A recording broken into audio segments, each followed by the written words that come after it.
Astarli liboslarni shlitsa qismini chiqarishda qiynalsangiz, bu video aynan siz uchun. Videoni ko'rishdan oldin albatta like va podpiska tugmalarini bosib qo'ying. Avvalo libosning asosiy qismiga mana shu tarzda 1 cm dan choq haqini chizib olamiz.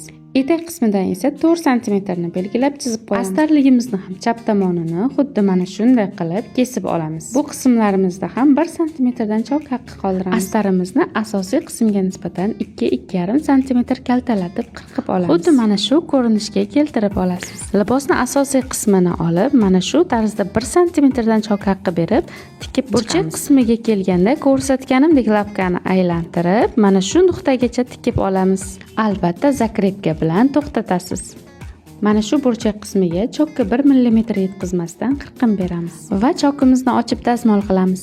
Mana shu chap tomon burchak qismini ko'rsatganimdek chizib, 2 qatlab tikib chiqamiz. Chok berib olganimizdan keyin chokning ortiqcha qismini kesib olib tashlaymiz va o'ng holatga ag'darib olamiz. Mana burchak qismi tayyor.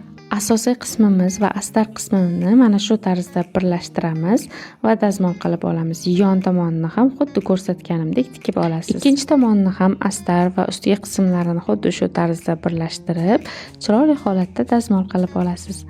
Mana natijani ko'rib turibsiz. Mana shu darslikni to'liq holatda olishni istasangiz, kommentariyaga